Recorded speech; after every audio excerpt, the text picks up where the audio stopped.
Oiê, pra quem não me conhece, eu sou psicóloga, meu nome é Lia Plutarco e eu recebi a seguinte pergunta aqui no Instagram. Dizia assim: Lia, quando o pensamento automático vem em forma de dúvida, também é uma distorção ou só se vier em forma de afirmação? E os pensamentos em forma de dúvida, eles são de fato um tipo de pensamento muito interessante e que tem bastante coisa pra gente entender e pontuar sobre isso. Então eu resolvi gravar esse vídeo para falarmos um pouquinho sobre e os nossos pensamentos de dúvida.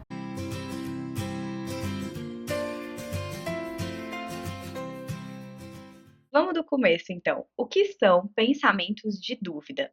Pensamentos de dúvida são aqueles que de fato não são afirmações, não são coisas que a gente diz e que a gente afirma, mas são questionamentos. Por exemplo, será que eu deveria terminar o meu namoro? Como será que eu posso arrumar minha agenda? Qual será a maneira melhor que eu tenho de organizar essas tarefas? E eu até poderia ter pensamentos de dúvida, vamos dizer, em relação a mim mesma, né? Será que eu sou uma boa pessoa?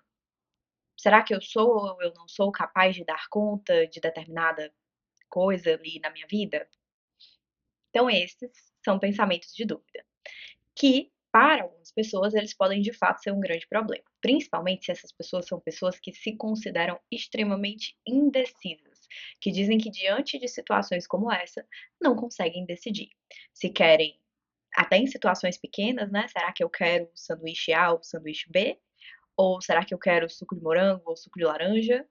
Até também em situações maiores da vida, como, por exemplo, será que eu quero estar nesse relacionamento ou não? Se você é uma pessoa que tem muitos pensamentos de dúvida, ou se os seus pacientes aparecem muito com esses pensamentos de dúvidas e você não sabe o que fazer com isso, calma, fica nesse vídeo que a gente vai conversar vários pontos que de repente podem te ajudar. Primeira coisa, o pensamento de dúvida, ele não dá muito bem para ser trabalhado em terapia. Eu costumo dizer que o pensamento de dúvida, ele é apenas a sugestão do tema. Ah, quero terminar ou não o meu relacionamento? Sobre o que nós vamos falar? Sobre o relacionamento. Então a dúvida ela tá ali muitas vezes para anunciar o tópico da conversa. E a gente, enquanto psicólogo, precisa transformar essas dúvidas em afirmações. E tem alguns caminhos que a gente pode fazer, pode percorrer para alcançar esse objetivo. Então esse é o primeiro ponto. Os pensamentos de dúvida, eles precisam ser transformados em afirmações. Porque quando a gente fala da dúvida em si, ela está só anunciando um tema, né? Não tem nenhum conteúdo de fato ali. O conteúdo está por trás da dúvida, que é o que a gente vai buscar acessar. O primeiro caminho para você tentar acessar esse por trás da dúvida é você buscar prós e contras. Você fazer essa técnica que é bem conhecida dentro da TCC, da gente avaliar prós e contras de uma determinada situação. Então, por exemplo, né? Se eu estou em dúvida entre terminar o namoro ou não, a gente pode passar para o nosso paciente essa tarefa dele preencher um prós e contras. O que eu ganho se eu continuar nesse namoro, o que eu perco se eu continuar nesse namoro, o que eu ganho se eu terminar o namoro e o que eu perco se eu, de fato, continuar no namoro, né? Enfim, o que eu ganho, o que eu perco se eu continuar e se eu terminar. Eu já vi essa técnica com muitos nomes: balança decisória, matriz de ganhos e perdas, matriz para tomada de decisões, prós e contras, né? Todas são técnicas que, apesar dos nomes diferentes, eles fazem a mesma coisa. Eles pegam uma dúvida, uma situação que você está com dificuldade de decidir, e pede que você coloque ali no papel o que você faria se situação A, se situação B, meio que pesando os prós e contras de uma determinada situação, certo? Isso vai nos ajudar a encontrar várias afirmações por trás da dúvida. Por exemplo, a pessoa que estava em dúvida se termina ou não o relacionamento, quando a gente começar a perguntar os prós e contras, ela vai dizer: ah, uma das coisas que eu ganharia é talvez encontrar um namorado que preste atenção em mim. E aí você vê que por trás ali tem o meu namorado atual não presta atenção em mim, né? Então a gente começa a encontrar uma série de cognições relevantes, importantes, que podem sim ser material para terapia, podem ser trabalhadas e precisam ser melhor avaliadas, né? Outra coisa interessante também é que quando a gente escreve esses prós e contras no papel, que a gente percebe as afirmações por trás da dúvida, a gente pode também entender quais delas são mais importantes. Então, ok, eu tenho vários prós e contras, mas dentro de todas essas variáveis, quais são mais importantes para mim? Por exemplo, eu posso ter uma variável nessa questão do namoro, que é, sei lá, o companheirismo. Então, eu vou perder o companheirismo do meu namorado, que realmente isso ele tem de sobra. Quando eu preciso dele, ele tá lá por mim. Se você vai perder isso, que é pra você talvez é uma das coisas mais importantes, o peso que essa variável companheirismo tem é muito maior, talvez, do que várias outras coisas que te incomodam. E uma técnica como essa pode fazer você perceber isso e dizer, em nome disso que eu tenho permanecendo no namoro, isso aqui pra mim pesa mais, é mais importante do que as outras coisas que eu poderia vir a ganhar, por exemplo. Um segundo caminho que a gente pode seguir para trabalhar com as dúvidas é entender que o modo de funcionamento do nosso cérebro, da nossa cognição, normalmente é respondendo perguntas. A gente não deixa coisas em aberto. O que que isso quer dizer? Como de um modo geral, por uma perspectiva evolutiva, a gente tem dificuldade de lidar com não saber, a gente acaba respondendo essas questões que aparecem. Como é que eu falo, Aida? Como assim a gente acaba respondendo? Imagine essa pessoa que está pensando se quer ou não terminar o relacionamento.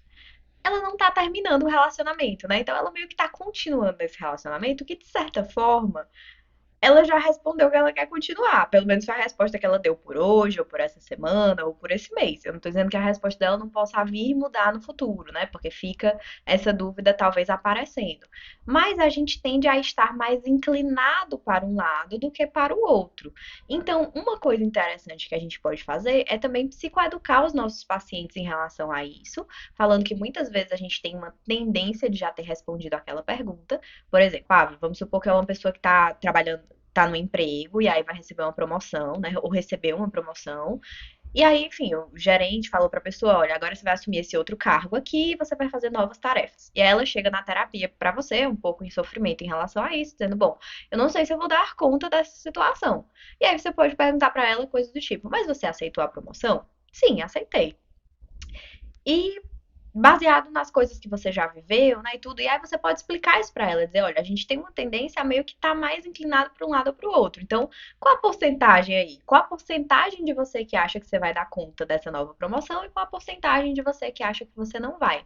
Porque, em geral, a gente vai ter ali uma proporção 70-30, em que 70% dela acredita que é capaz, tanto que falou sim para a promoção, e 30% talvez esteja com medo, né, em dúvida com medo de falhar, com medo de não dar conta. E aí é muito mais interessante a gente trabalhar com esse medo, entende? Então a gente pega esse caminho pra gente entender, tá, e esses 30%? Os 30% é porque eu tenho muito medo de falhar. O que os outros vão pensar de mim se eu falhar, né? Eu acho que eles vão pensar que eu sou uma pessoa incompetente, que o meu chefe vai ficar decepcionado comigo por eu ter, enfim, sido uma decepção nesse novo cargo. Então a gente, quando faz esse tipo de pergunta, que a gente psicoeduca nesse sentido de que provavelmente ela já tem ali uma resposta nesse sentido de que ela acredita mais em um lado do pensamento do que no outro, aí a gente também já consegue encontrar essas cognições importantes e trabalhar com essas afirmações que estão por trás dos 30% que estão gerando medo. E um terceiro caminho que eu queria mencionar para vocês é o seguinte: e se Ó a dúvida. Não, brincadeira. E se o meu paciente for aquele que realmente se considera extremamente indeciso?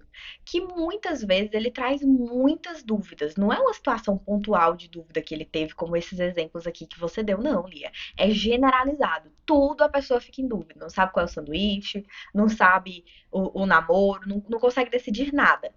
Bom, nesse caso, a gente tem que entender não os pensamentos afirmativos por trás.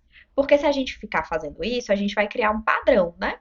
Toda sessão a pessoa traz duas, três dúvidas, e aí a gente vai atrás dos pensamentos que são afirmativos que estão por trás das dúvidas, e a gente começa a se perceber num loop sem fim de trabalhar dúvidas, né? Se esse for o caso, se o seu paciente realmente ele tem muitas dúvidas, ele realmente é uma pessoa que se caracteriza como alguém indeciso, nesse caso, presta atenção no mecanismo por trás, não nos pensamentos afirmativos por trás, mas no mecanismo por trás de intolerância à incerteza. Muitas pessoas que são ansiosas e que têm uma dificuldade maior de tolerar incertezas, elas têm dificuldade de decidir. Por quê? Porque toda decisão é uma aposta. A gente não tem como ter 100% de certeza do outro lado, entende? Eu até brinco com isso em relação a decisões maiores da vida, né? Tipo assim, não dá pra ter filho e não ter filho pra poder comparar as duas coisas e dizer de fato o que é melhor. Ou você tem filho e você tem que viver com essa nova realidade, ou você não tem filho e você tem que viver com essa realidade. E a pessoa que não teve filho não tem como saber como é ter filho, e a pessoa que teve filho não tem como saber como seria a vida sem tê-los. Então, é uma aposta. E isso serve para qualquer outra coisa, né? Você que tá comendo. Só que algumas são fáceis da gente, por exemplo, você que tá comendo um sanduíche, né? Ah, eu não sei, não sabia se eu queria o sanduíche com molho de queijo ou sanduíche com queijo empanado. E aí eu peço um, meu namorado pede outro, e aí eu como o sanduíche, ele come também, e eu falo, putz, o dele era muito melhor, né? É esse tipo de coisa que às vezes faz a pessoa ter dificuldade de decidir, porque até ela provar o sanduíche e terem pedido os dois, intolerância à incerteza, né? Eu não tenho como ter certeza qual de fato dos dois sanduíches é melhor. Eu tenho que meio que apostar ali e esperar que o meu seja bom, né? E para algumas pessoas isso é muito difícil, mas nesse caso a gente não tem que ficar trabalhando dúvida a dúvida. A gente tem que trabalhar o mecanismo por trás de intolerância à incerteza, de mostrar para essa pessoa que esse mecanismo existe, que isso mantém a ansiedade dela, que isso mantém essa tal dessa indecisão, que na verdade a indecisão está sendo mantida pela intolerância à incerteza, ou seja, eu não quero apostar, eu não quero lidar com o fato de que talvez eu possa não gostar disso, ou de que essa decisão aqui pode ter consequências negativas para mim. Então, como eu não consigo lidar com essa intolerância, né? Eu não consigo tolerar essa incerteza, eu acabo não decidindo.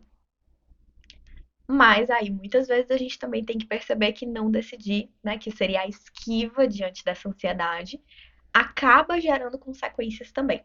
Então, esse é um ponto a se pesar, né? E conversar bastante com o paciente, psicoeducando, mostrando para ele sobre intolerância à incerteza, trabalhando com ele por que essa intolerância à incerteza está ali, qual é a função dela, como é que ela aparece, e a gente pode ajudar, de repente, esse paciente a se tornar menos indeciso por meio disso. E se você, né, não é psicólogo e está assistindo esse vídeo, e você se identificou com essa questão de ter muitas dúvidas, de ser indeciso, trabalhar a intolerância à incerteza é algo difícil de fazer sozinho. Então, os primeiros dois caminhos que eu mencionei, eu até acredito que você consiga fazer só e de repente ajudar a resolver algumas dúvidas pontuais que você tenha.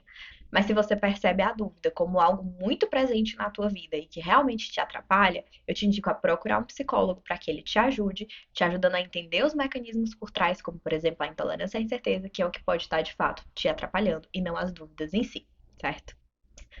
Bom, gente, eu espero que vocês tenham gostado desse vídeo, que tenha sido útil para vocês e que tenha ficado mais claro, né, que eu tenha conseguido responder bem essa pergunta inicial. Vou até retomá-la aqui no final do vídeo, que diz o seguinte: então, quando o pensamento automático vem em forma de dúvida, também é distorção ou só se vier em forma de afirmação? Ficou claro, né? Não, não é distorção, porque a gente tem que entender as afirmações por trás. É lá que a gente vai ver se existem ou não distorções e vai ter material para trabalhar, certo? As dúvidas em si, elas só sinalizam para a gente algumas coisas, como elas podem sinalizar também a intolerância à incerteza. Mas elas em si não têm como ser pensamentos distorcidos, porque são, enfim, apenas dúvidas, perguntas, né, sobre situação A ou B. Espero que vocês tenham gostado, que tenha esclarecido bastante essa dúvida. Um beijo grande e até o próximo vídeo. Tchau, tchau, gente!